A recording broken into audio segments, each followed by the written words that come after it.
makan yang anget-anget gini, apalagi ditambah bumbu saus dan kecapnya bikin lidah tambah bergoyang. Kayak jajanan yang satu ini nih, banyak yang suka dari orang dewasa sampai anak-anak. Tuh, udah pada nyerbu atletnya. Ngomongin soal cilok, jajanan ini merupakan jajanan khas Indonesia, tepatnya dari daerah Jawa Barat. Pastinya udah pada tahu dong kenapa makanan ini dinamakan cilok? Bener banget tuh, dinamakan cilok karena makanan ini terbuat dari adonan aci yang dicolok. Umumnya sih dijual 1000-an ya bos, tapi apa bisa meraup cuan dari bisnis cilok 1000-an? Halo bos, nama saya Firly Zulkifli. Ini adalah workshop Cilokku. Yuhu, ini dia bisnis cilok milik Firly yang berlokasi di daerah Sukahati, Kecamatan Cibinong, Kabupaten Bogor. Di sini kita bisa melihat proses pembuatan cilok secara langsung loh. Oh iya, berbeda dengan cilok pada umumnya, cilok bos Firly ini lebih mirip ke bakso loh. Bahan yang digunakan ada aci, tepung terigu, dan daging giling. Porsi daging ayam yang lebih banyak dalam olahan cilok serta kualitas daging yang segar menjadi salah satu pembeda cilok buatan Firly. Ini adalah proses pembuatan Cilokku. Kami setiap hari melakukan proses untuk pembuatan, bahkan pernah suatu hari kami melakukan proses produksi bahkan sampai ke angka 45.000 piece dalam satu hari. Tapi kalau boleh tahu nih, awal mula memulai bisnis cilok ini seperti apa sih? Ketika pandemi datang di tahun 2020, saya memiliki waktu yang sangat luang karena adanya kebijakan tentang WFH. Lalu dari situ kami mulai melakukan hal yang disukai. Hal yang disukai yang saya lihat adalah dari kesukaan istri. Istri sangat suka dan sangat gemar, bahkan hampir setiap harinya selalu membeli cilok. Berawal dari kegemaran sang istri terhadap cilok, akhirnya mereka mencoba mencari resep dan mencoba peruntungan dalam bisnis ini. Aduk-aduk terus resep adonan ciloknya, lalu ditambahkan sedikit demi sedikit air. Kalau sudah bentuk adonan cilok jadi berbentuk bulat, perhatikan ukurannya agar mempunyai besar yang sama. Satu lagi yang paling penting, jangan lupa masukkan potongan daging ke dalam bulatan cilok ini ya. Tapi yang namanya usaha nggak selalu mulus ya bos, apalagi kalau memperkenalkan produk baru tuh. Pertama kita pernah juga ngalamin ketika kita nawarin sebuah produk kepada orang, misalnya ke warung-warung gitu. Di situ bahkan saya baru sekedar say hello, selamat pagi atau selamat siang, saya diusir, saya ngalamin beberapa kali. Tuh bos, yang namanya penolakan pasti ada ya dalam berbisnis. Dibutuhkan mental baja dan juga semangat pantang menyerah agar kalian bisa sukses.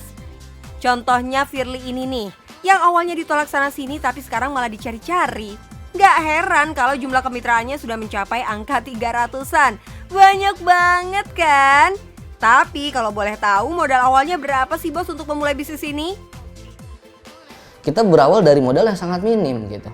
Modal yang sangat minim yang waktu itu mungkin tidak sampai dengan 1 juta rupiah pada saat kami lakukan. Berawal dari under 1 juta, sekarang meraup cuan sampai puluhan juta per harinya. Hal ini dilakukan bukan tanpa resiko. Selain menggunakan uang dari tabungan pernikahannya, Firly juga harus resign dari pekerjaannya untuk fokus di bisnis ini. Maklum ya bos, yang namanya bisnis gak boleh setengah-setengah supaya hasilnya maksimal. Untuk membesarkan bisnisnya, Firly pun menggunakan sistem kemitraan jual rugi. Kalau dibilang kenapa sih kita kasih nominal yang sangat terjangkau? Karena sebenarnya balik lagi. Di tahun 2020 itu, di saat pandemi sedang tinggi, di saat semua orang sedang kesulitan untuk, jangankan untuk mencari pekerjaan, untuk bertahan di tempat pekerjaan saja, itu sudah sangat sulit. Oleh sebab itu, kami hadir bukan menyasar untuk mendapatkan uang yang besar. Tapi kami hadir, kami ingin coba membantu untuk membuka sebuah peluang. Nah ini dia bos, terkadang yang namanya bisnis gak melulu soal cuan yang besar. Contohnya Firly yang menawarkan kemitraannya hanya dengan uang sebesar Rp250.000, tapi kalian sudah siap untuk memulai usaha. Dengan biaya tersebut, kalian sudah dapat stand booth, peralatan masak cilok, cilok frozen 100 pieces, dan perlengkapan lainnya. Jadi, targetnya Firly ini adalah orang-orang yang terdampak pandemi COVID, sehingga ia hadir untuk memberikan peluang bagi siapapun untuk meraup cuan. Yang namanya usaha pasti ada naik turunnya. Kendala juga pasti ada, tapi tinggal gimana kita menyikapinya. Sedih atau kecewa boleh-boleh aja, tapi jangan berlarut apalagi sampai terbawa suasana. Semangat Mas Firly dan istri, semoga usahanya makin sukses dan bermanfaat untuk orang banyak. Jadi, tertarik untuk menjadi bagian dari kami atau mau cari bisnis yang lain? Yang penting, cuan bos!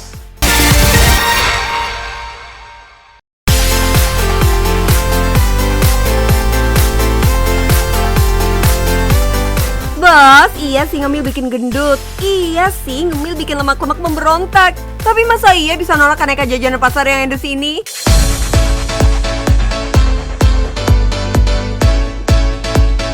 Ini nih PR-nya kalau makan jajanan pasar yang ada isian. Kurang hati-hati celemotan deh. Atau bisa juga muncrat dan bececeran kemana-mana. Tenang, tinggal apa aja pakai tisu. Tapi mana nih tisunya? Duh, masa sih disekap pakai baju? Bikin malu ya, bos.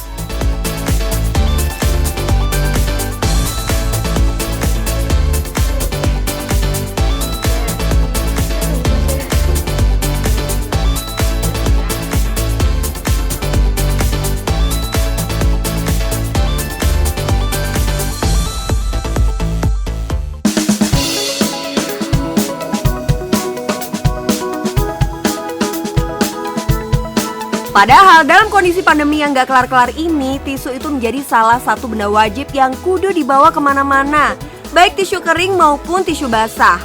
Bentar deh, dari ngomongin jajanan pasar kok malah bahas tisu sih?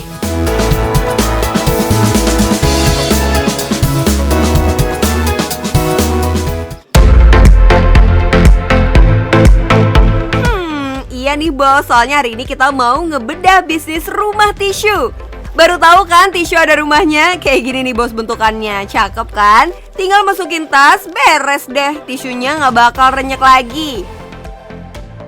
Halo bos, aku Rastia Aryani, owner dari Rumah Tisu. Mau tahu nggak bisnis dan cuan Rumah Tisu itu kayak apa? Ikutin. Oke, ini dia bisnis rumahan aku. Ini ada produk-produk aku dan kebetulan sekarang ada tim desain yang lagi ngerjain tempat tisu. Jadi Rumah Tisu ini udah berjalan 6 tahun. Awalnya sih nggak sengaja karena aku emang sehari-harinya bawa tisu. Terus sempat kepikiran deh untuk bikin tempat tisu buat di rumah karena emang waktu itu susah banget nyarinya. Ini produk-produknya. Dan karena aku tuh sering banget bawa tisu kemana-mana, jadi ini produk andalan aku.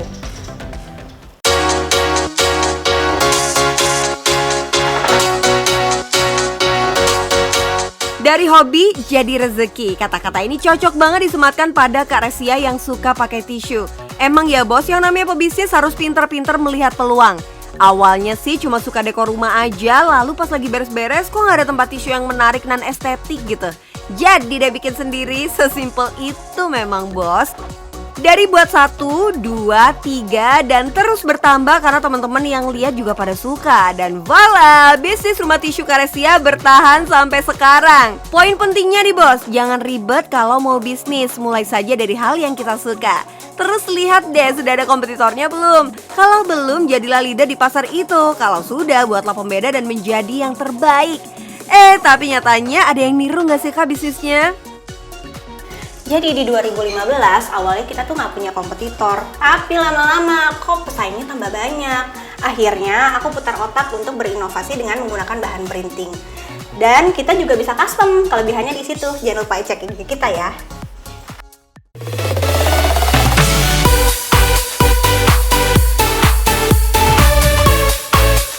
Inovasi sangat penting dalam berbisnis karena yang namanya usaha pasti lama-lama bikin banyak tuh kompetitornya. Apalagi kalau sudah lihat cuan-cuan bertebaran. Tapi inget bos, jangan lengah dan selalu jaga kualitas. Customer itu kuncinya senang dimanja. Kasih aja produk yang mereka suka, pasti deh dijamin laris manis pada belanja. Salah satu inovasi Karesia adalah tempat tisu travel ini nih bos. Jadi modelnya sih kayak tas gitu, tapi di bagian depannya ada tempat khusus untuk kita menaruh tisu. Kayak gini nih, keren banget kan? Oh iya, selain memudahkan kita untuk membawa tisu kemana-mana, ternyata rumah tisu ini juga punya manfaat lain loh. Tisu itu kan butuh covernya rumahnya, filosofinya sih kayak gitu. Jadi emang tisu itu juga kita nggak bisa nyimpen sembarangan ya, karena kan rawan terkena debu juga. Nah tujuan aku bikin rumah tisu ini, tisu ada wadahnya, ada rumahnya, ada covernya, itu membantu si tisu itu supaya tetap higienis. Bos, jadi bukan sekedar cover, tisu juga harus dijaga kebersihannya supaya nggak kena debu atau virus. Ini yang buat nilai jualnya bertambah. Apalagi kondisi pandemi kayak gini, nggak heran deh kalau penjualannya jadi makin meroket. Sebulan aja Karesia bisa mendapat orderan 300-500 pieces. Itu di luar dari orderan custom ya. Untuk harga sendiri cukup terjangkau, mulai dari 28.000 sampai 150 ribuan rupiah. Kalau kita hitung secara kasar, 300 pieces dikalikan 28.000 rupiah saja, total cuan yang didapat per bulannya bisa mencapai 8,4 juta rupiah. Coba kalau dikalinya harga termahal plus yang custom, duh puluhan juta ngalir ke rekening, makmur bos, makmur. Modalnya juga nggak gede-gede banget kok bos, yang pasti untung lah ya. Mau tahu gimana Karesia ngejual tempat tisu miliknya? Sebenarnya awal-awal untuk media promosinya itu dari mulut ke mulut ya sebenarnya, karena dari teman ke teman kan. Nah, aku senengnya kalau misalnya punya lingkungan yang mendukung, mereka tuh justru yang bantuin kita promosi, mereka posting di sosial media mereka, terus nge-tag Instagram kita. Nah, dari situ tuh mulai masuk orang luar yang follow Instagram aku.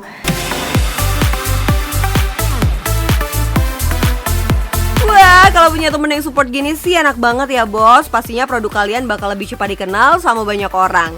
Oh iya, event bazar juga bisa banget loh jadi media promosi kalian. Tapi tetap harus dipastikan dulu targetnya apa, karena bazar juga macam-macam jenisnya.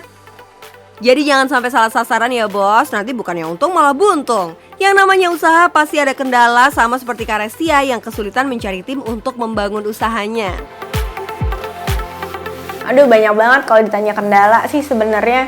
Pertama dari SDM-nya sih. SDM-nya kan karena nggak terlalu familiar ya sama barang-barang kayak gini. Apalagi kalau misalnya kita mau ngajuin produk baru dengan bentuk atau modifikasi yang baru. Itu kita butuh trial dan error bisa sampai 1-2 bulan. Bahkan ada yang terlama itu sampai 6 bulan.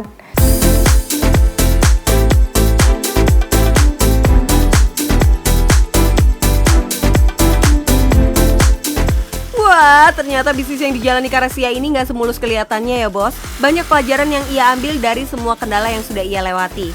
Emang yang namanya bisnis semakin besar ya ujiannya semakin berat tuh. Tapi tinggal gimana cara kita menyikapinya aja. Mau terus berjuang atau berhenti berusaha. Ingat bos, pelaut ulung nggak lahir dari laut yang tenang. Jago deh kalau ngomong ginian. Sama seperti berbisnis, kalau dari awal ujiannya sudah berat, kedepannya pasti bakal lebih teruji.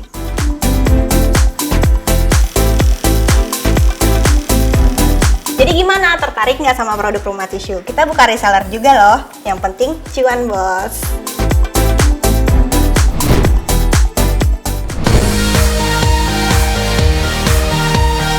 Bos yang suka makan ayam, mari merapat. As you know aja nih bos, faktanya sepanjang 2021 lalu ada sekitar 2,7 miliar ekor ayam yang dikonsumsi oleh penduduk Indonesia.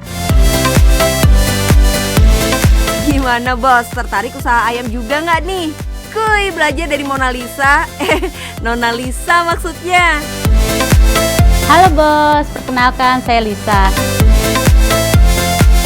Saya founder dan ownernya Ayam Nona Lisa. Mau tahu bisnis dan cuannya Ayam Nona Lisa apa? Ayo ikut saya.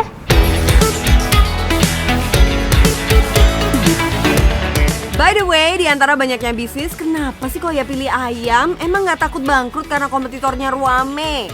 Kenapa kita juga memilih ayam ya, walaupun yang jualan ayam goreng sebetulnya banyak banget. Tapi kita tuh selalu berpikir, walaupun yang makan ayam goreng banyak, pencintanya juga banyak. Dan yang bedanya di ayam Nona Lisa ini kita kan menggunakan 100% ayam kampung. 2022, tren makan sehat semakin menjamur, tak terkecuali ayam-ayaman nih bos. Makanya Nona Lisa pilih jenis ayam kampung. Biar kata kampung, harga jualnya kota bos, alias mahal. Gak hanya itu, ayam kampung juga dipercaya lebih sehat dan lebih gurih alami dibanding ayam ras pedaging biasa. Nah, kalau produk sudah unggulan, gimana nih cara masarinnya? Ternyata si Nona Lisa ini pakai 2 cara bos. Online jalan tapi offline-nya juga nggak kendor. Si Nona sih mengistilahkannya sebagai sistem jemput bola. Bisa aja nih si Enon. Lisa menjadikan city car-nya lebih produktif dengan memanfaatkan sebagai iklan berjalan. Nah, mobil yang wara-wari ini sekaligus bisa nge-branding bos. Kan kalau orang lihat, orang baca, orang penasaran, jadi tanya-tanya. Kalau udah nanya, biasanya ada aja tuh yang beli. Gak heran, gak pakai lama ayam si Nona sudah famous alias terkenal.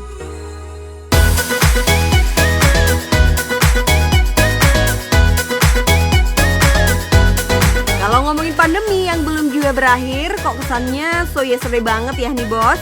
Tapi tak dapat dipungkiri gara-gara pandemi inilah permintaan olahan ayam praktis yang langsung bisa dimasak sendiri tanpa harus keluar rumah meningkat. Peluang bisnis inilah yang langsung disamber sama Lisa. Gak pakai pikir lama-lama, pastinya langsung action dong. Untuk resep, Nona Lisa pakai resep keluarga yang udah teruji di lidah-lidah lintas generasi.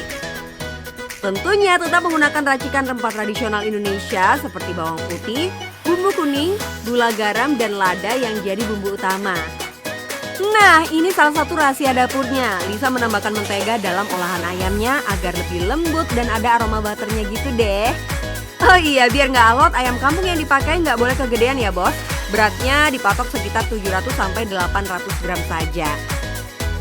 Kenapa? Supaya proses pemasakannya tidak terlalu lama dan bumbu bisa lebih meresap ke dalam. Duh, sudah bener.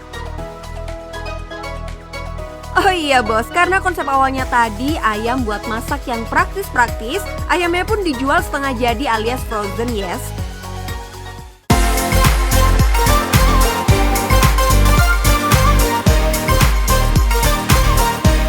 Biar makin cantik, cara mengemasnya pun kudu menarik. Apalagi ini adalah makanan beku yang sangat rentan rusak jika di suhunya nggak pas. Makanya di kemasannya pun udah ditulisin tuh cara penyimpanan di suhu berapa, lengkap dengan cara memasaknya dan waktu penyajian yang ternyata kurang dari 5 menit aja. Untuk harga, Lisa menargetkan semua kalangan bos. Satu pack ayam kampung ini berisi 2 potong dan dijual Rp45.000 per pack. Sementara itu bagi pelanggan yang doyan jeroan macam ati dan ampela bisa membelinya dengan harga Rp25.000 saja.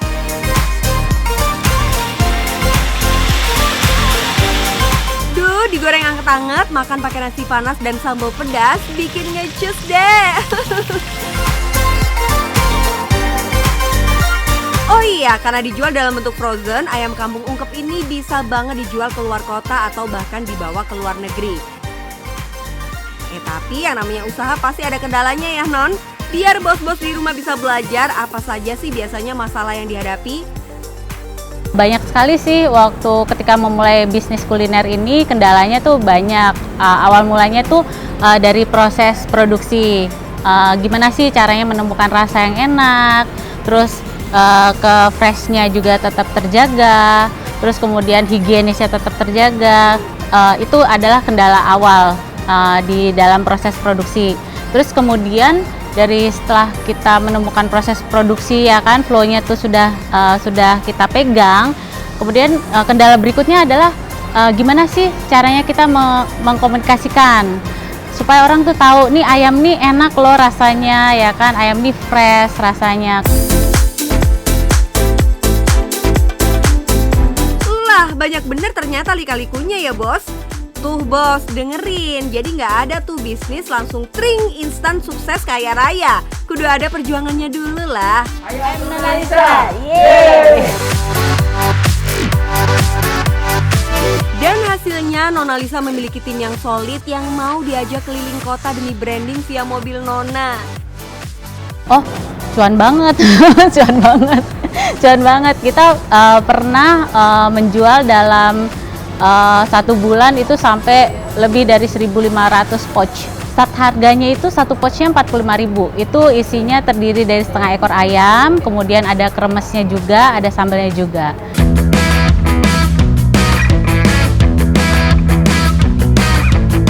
Nah, ini di bagian yang bos-bos suka, yaitu ngitungin omset orang. Sekarang mari kita coba hitung omset kasarnya yuk. Kalau dalam sebulan bisa menjual 1.500 pouch, terus kita kalikan harga per packnya Rp45.000, berarti dalam sebulan Nona Lisa bisa mengantongi cuan Rp67,5 juta. Wah, 4 bulan udah bisa punya city car baru nih. Satu lagi nih bos, rahasia dagangan dari Lisa, pemilihan lokasi berjualan karena ini sangat mempengaruhi pendapatan loh.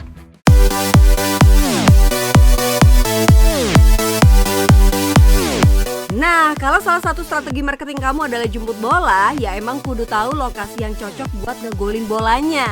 Kawasan padat penduduk yang rata-rata memiliki mamah muda pekerja bisa jadi target pasar empuk nih bos. Kalau sudah dikenal, apalagi daganganmu enak, pasti deh pembeli dijamin datang lagi dan lagi.